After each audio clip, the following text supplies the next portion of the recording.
Hello എല്ലാവർക്കും നമസ്കാരം. നമ്മുടെ പുതിയൊരു വീഡിയോയിലേക്ക് വീണ്ടും സ്വാഗതം. അപ്പം ഞങ്ങൾ ആൽത്തറയിലാണ് കേട്ടോ. ആൽത്തറ എന്ന് പറഞ്ഞാൽ പുന്നയൂർക്കുളം, നമ്മുടെ മാധവിക്കുട്ടിയുടെ സ്വന്തം നാട്.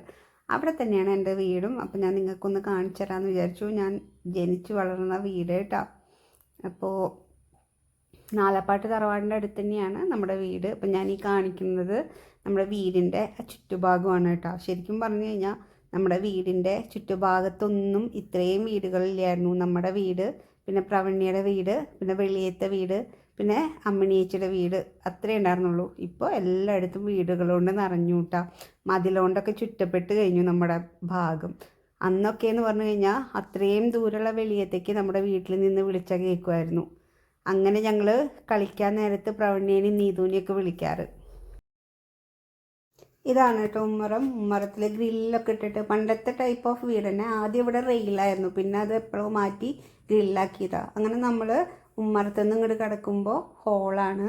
ഹോളിൽ ഒരു ഡൈനിങ് ടേബിൾ ഇട്ടിട്ടുണ്ട്. ഡൈനിങ് ടേബിളൊക്കെ ആദ്യം ആ ഫോട്ടോ അമ്മൂമ്മയുടെയും മുത്തശ്ശൻ്റെയൊക്കെ ഫോട്ടോ ഇരിക്കുന്നതിൻ്റെ താഴെയായിരുന്നു. ഇപ്പം അതൊക്കെ ഇങ്ങോട്ട് എടുത്തിട്ടുണ്ട് കേട്ടോ. അതിൻ്റെ ലെഫ്റ്റ് സൈഡിലൊരു റൂമുണ്ട്, അതേപോലെ ഓപ്പോസിറ്റ് സൈഡിൽ ഒരു റൂമുണ്ട്. ഇത് കാരണമാവയുടെ മുറി എന്നാണ് പണ്ട് പറയാറ്. അതേപോലെ തന്നെ ഇപ്പോൾ ഈ കാണുന്ന ഒരു ഇതുണ്ടല്ലോ, മേശ, ഈ കണ്ടില്ലേ, വിനീത ഫ്ലവർ ഗേൾസ് കമ്പനി, ഇത് +2 സമയത്തുള്ളതാണ് കേട്ടോ. അതിൽ ഞങ്ങളുടെ ഫ്രണ്ട്സിൻ്റെ പേരൊക്കെ വരച്ച് എഴുതിയിട്ടുള്ളതാണ്. എസ് എന്ന് പറഞ്ഞാൽ ശ്രീവിദ്യ, സി എന്ന് പറഞ്ഞാൽ ക്രിസ്റ്റി, ദിവ്യ, രശ്മി, ഞാൻ, അങ്ങനെയാണ് ഫ്ലവർ കമ്പനി എന്ന് പറയണത്.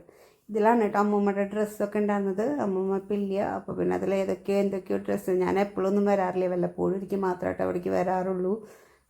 ഇത് അതിന് ഓപ്പോസിറ്റുള്ള റൂം. ഇത് രഘുമാമ കിടക്കുന്ന റൂമാണ്.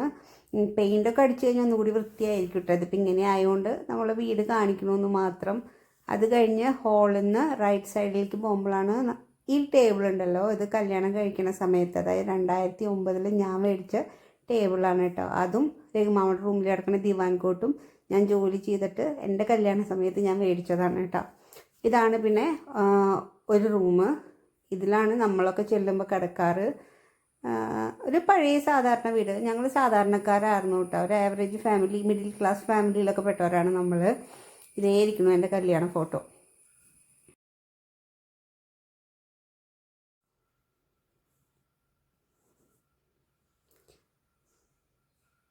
പണ്ട് എല്ലാവരും ഒരുമിച്ച് താമസിച്ചിരുന്നൊരു വീടായിരുന്നു കേട്ടോ. ഇപ്പോൾ ഓണാണെങ്കിലും വിഷു ആണെങ്കിലും എപ്പോഴാണെങ്കിലും നമ്മളെല്ലാവരും കൂടി കൂടുമ്പോൾ ഞാൻ കാണിച്ച ഹോളിൽ ഒരു ഷീറ്റ് വിരിച്ച് എല്ലാവരും കൂടി അവിടെ കിടക്കും. അങ്ങനെയൊക്കെയായിരുന്നു. ആ കാലമൊക്കെ കഴിഞ്ഞു പോയി. ഇപ്പോൾ വല്ലപ്പോഴും എന്തെങ്കിലും ഫംഗ്ഷൻ ഉണ്ടെങ്കിൽ ഒന്നും നേരിട്ട് കാണും, എല്ലാവരും പിരിഞ്ഞു പോകും. അങ്ങനെയായി. ഇപ്പോൾ കാലത്തിൻ്റെ പോക്ക് കൊണ്ട് എല്ലാവരും ബിസി ആയതുകൊണ്ടും എല്ലാം അങ്ങനെയൊക്കെ ആയിപ്പോയി. അവിടുന്ന് നേരെ ഒരു കുഞ്ഞു മുറിയുണ്ട്. അവിടെയാണ് ഇപ്പോൾ മെഷീനും വാഷിംഗ് മെഷീനൊക്കെ ഇട്ടിട്ടുള്ളത്. അത് കഴിഞ്ഞാൽ അടുക്കള. ഈ അടുക്കളയിൽ എല്ലാവരും നിലത്തിരുന്ന് വട്ടിട്ടിട്ടാണ് കേട്ടോ ഫുഡൊക്കെ കഴിച്ചിരുന്നത്. അങ്ങനെ അത്രയും നല്ലൊരു കാലമൊക്കെ ഇനി ആ കാലമൊന്നും ഉണ്ടാകാൻ പോകുന്നില്ല. ആ സമയം ഇനി ഉണ്ടാകാൻ പോകുന്നില്ല. എല്ലാം കഴിഞ്ഞു പോയി. പിന്നെ രാത്രിക്ക് നെയ്ച്ചോറും ചിക്കൻ കറിയൊക്കെ ആയിരുന്നു കേട്ടോ. അപ്പോൾ അതിൻ്റെ നെയ്ച്ചോറാണ് ആ ഇരിക്കണത്. അങ്ങനെ അവിടുന്ന് നേരെ പുറത്തേക്ക് പോകുമ്പോൾ ഇവിടെ സ്റ്റോർ റൂം ഉണ്ട് കേട്ടോ. സ്റ്റോർ റൂം ഇപ്പോഴത്തെ വീടുകളിലില്ല. പണ്ടത്തെ വീടുകളിലൊക്കെ ഇങ്ങനെ ഒരു സ്റ്റോർ റൂം ഉണ്ടായിരുന്നു. അതിലെല്ലാ സാധനങ്ങളും ഇങ്ങനെ എടുത്ത് വയ്ക്കും. പണ്ട് അമ്മൂമ്മ ചക്ക വരട്ടിയതും ഒക്കെ ഇതിൻ്റെ ഉള്ളിലാണ് ഒളിപ്പിച്ചിരിക്കുക കേട്ടോ. അങ്ങനെ അത് കഴിഞ്ഞ് പുറത്തേക്ക് നമ്മൾ ഡോറ് തുറക്കുമ്പോൾ പറമ്പാണ്. ഇത് നമ്മുടെ വടുക്കോറം എന്ന് പറയില്ലേ, ഞങ്ങളൊക്കെ വടുക്കോറം എന്നാണ് പറയുക. ഇവിടെ ഇരുന്നിട്ടാണ് കുറേ വർത്തമാനം പറയാറ്, 4 മണിക്കത്തെ ചായ കുടിക്കാറ്. അങ്ങനെ അതിൻ്റെ തൊട്ടപ്പുറത്ത് കാണുന്നത് രഘുമാമയുടെ പറമ്പാണ് കേട്ടോ. അതിന് നമ്മുടെ വീടിൻ്റെ ബാക്കിൽ പിന്നെ തൊഴുത്തുണ്ട്. തൊഴുത്തും ബാത്റൂമും കൂടിയിട്ടായിരുന്നു. ഇവിടെ പശുക്കളൊക്കെ ഉണ്ടായിരുന്നു, പശുക്കുട്ടികളൊക്കെ ഉണ്ടായിരുന്നു കേട്ടോ അമ്മൂമ്മയുള്ള സമയത്ത്.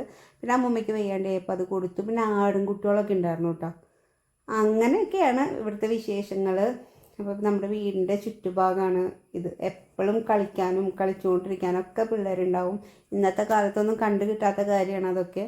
പക്ഷേ ഇവിടെ ഇപ്പോഴും അങ്ങനത്തെ കുട്ടികളൊക്കെ ഉണ്ട് കേട്ടോ. എല്ലാവരും കൂടി കളിക്കലും ഒക്കെ ഉണ്ട്. ഞങ്ങളുടെ ചെറുപ്പക്കാലത്തൊക്കെ ഞങ്ങൾ കല്ല് കളിക്കണു, ഉപ്പും പക്ഷി കളിക്കണു, അങ്ങനെ സൂര്യപന്ത് കളിക്കണു. സൂര്യപന്ത് എന്നൊക്കെ കേട്ടിട്ടുണ്ടെങ്കിൽ ഒന്ന് കമൻറ്റ് ചെയ്യോട്ടോ. അപ്പോൾ ഈ കാണുന്ന മാവ് അത് മുറിക്കാൻ പോകാമെന്നാണ് പറഞ്ഞ്. അത് കേട്ട് കഴിഞ്ഞപ്പോൾ എനിക്ക് എന്തോ വിഷമം. ഞാൻ ജനിച്ച് വരുന്ന സമയത്തൊക്കെ ഈ മാവുണ്ട്. ഇപ്പം എനിക്കെന്നെ 37 വയസ്സായിട്ടോ. അത് കഴിഞ്ഞ് നമ്മുടെ മുകളിലേക്ക് പോവാണ്. മുകളിലേക്ക് ഇങ്ങനെ സ്റ്റെപ്പ് കയറി പോകുമ്പോഴാണ് അവിടെ നമ്മുടെ പൂജാമുറി. നമ്മളിവിടെയാണ് പൂജാമുറി ഉണ്ടായിരുന്നത്. ഇവിടെയാണ് നമ്മൾ പ്രാർത്ഥിക്കുകയൊക്കെ ചെയ്തിരുന്നത്. അത് അന്നത്തെ കാലത്തും അങ്ങനെ തന്നെയായിരുന്നു കേട്ടോ. അപ്പോൾ പിന്നെ നമ്മൾ പീരീഡ്സ് ആകുമ്പോഴൊന്നും ആൾക്കൊരു പ്രശ്നം ഉണ്ടാവില്ല, അങ്ങനെയുള്ളവർ ഇതിൻ്റെ മുകളിൽ കയറില്ല. പിന്നെ ഞാൻ +1 തൊട്ടിട്ട് +1 +2 തൊട്ടിട്ട് തന്നെ ഞാൻ ട്യൂഷൻ എടുത്തായിരുന്നു കേട്ടോ. സ്കൂളിലേക്ക് പോകാനുള്ള ചില്ലറ പൈസയൊക്കെ ഞാൻ എൻ്റേതായ ആവശ്യങ്ങൾക്കുള്ള പൈസയൊക്കെ ഞാൻ അന്ന് തന്നെ ഏൺ ചെയ്തായിരുന്നു. അന്ന് ഞാനിവിടെ വെച്ചിട്ട് ട്യൂഷനൊക്കെ എടുത്തായിരുന്നു. അങ്ങനെ ഞാൻ പിന്നെ കുറച്ച് കുട്ടികൾ കൂടിയപ്പോൾ നീതും ഒക്കെ എൻ്റെ കൂടെ കൂടിയിട്ടുണ്ടായിരുന്നു ട്യൂഷൻ എടുക്കാനായിട്ട്. ഈ ഈ അലമാരയിൽ, പണ്ടത്തെ അലമാരയാണ്, ഈ അലമാരയിൽ നമ്മുടെ പഴയ ബുക്സൊക്കെ ഇപ്പോഴും ഉണ്ട് കേട്ടോ. അതിൻ്റെ കീ അമ്മട്ട് എടുത്താൽ. അപ്പോൾ ഞാൻ കഴിഞ്ഞ പ്രാവശ്യം വന്നപ്പോൾ അതിന് കുറേ ഞാൻ ഓട്ടോഗ്രാഫൊക്കെ എടുത്തിട്ട് ഞാൻ വീട്ടിലേക്ക് കൊണ്ടുപോയിട്ടുണ്ടായിരുന്നു. അങ്ങനെയൊക്കെയാണ് കാര്യങ്ങൾ. ഇവിടെ ട്യൂഷൻ എടുക്കുമ്പോൾ ഈ മാവ് ഉണ്ടല്ലോ, അതിൻ്റെ മുകളിലത്തെ മാങ്ങയൊക്കെ ഞങ്ങൾ ഉപ്പും മുളകും ടീച്ചറും കുട്ടികളൊക്കെ കൂടിയിട്ട് ഇരുന്ന് കഴിക്കാറുണ്ട്. അപ്പോൾ മാങ്ങ പൊട്ടിക്കണത് അമ്മൂമ്മയ്ക്ക് തീരെ ഇഷ്ടമില്ല. അപ്പം ഞങ്ങളിങ്ങനെ അമ്മൂമ്മ കാണാതെ ഉപ്പും മുളകും വെളിച്ചെണ്ണയൊക്കെ കൂട്ടി ഒരു പാത്രത്തിലാക്കി മോളിക്ക് വരും. എന്നിട്ട് ട്യൂഷൻ കഴിഞ്ഞ് കഴിഞ്ഞാൽ ഞാനും ട്യൂഷൻ കുട്ടികളും കൂട്ടിയിട്ട് ഇരുന്ന് കഴിക്കും. അങ്ങനെയൊക്കെ ഒരു നല്ല കാലം അല്ലേ. അങ്ങനെ ഇതാണ് നമ്മുടെ മുകളിലത്തെ വ്യൂ ട്ടാ. ഇവിടെ കുറച്ച് രഘുമാമയുടെ വർക്കൗട്ട് ചെയ്യണ സാധനങ്ങളൊക്കെ കിടക്കുന്നുണ്ടായിരുന്നു. അങ്ങനെ പിന്നെ ഈ ഒരു സ്പേസ് എന്ന് പറഞ്ഞു കഴിഞ്ഞാൽ ഇപ്പോൾ ഇവിടെ എന്തൊക്കെയോ ബോക്സും കുറച്ച് സാധനങ്ങൾ, വേണ്ടാത്ത സാധനങ്ങളൊക്കെ ഡംപ് ചെയ്തേക്ക് കേട്ടോ. നമ്മുടെ മുകളിൽ നിന്ന് നമ്മുടെ ചുറ്റുഭാഗം നോക്കുമ്പോൾ എല്ലായിടത്തും വീടുകളായിട്ടാണ്. പണ്ടൊന്നും ഇങ്ങനെ ഉണ്ടായിരുന്നില്ല. ആകെ 3 വീടുകൾ മാത്രമേ ഈ ഏരിയയിൽ തന്നെ ഉണ്ടായിരുന്നുള്ളൂ. പിന്നെ ഈ സ്പേസിലേക്ക് ഞങ്ങൾ ചാടി ഇറങ്ങുമായിരുന്നു കേട്ടോ. ഇപ്പം എനിക്ക് പറ്റുമോയെന്ന് എനിക്കറിയില്ല. ഇവിടെ നിന്ന് കോണിയൊന്നുമില്ല.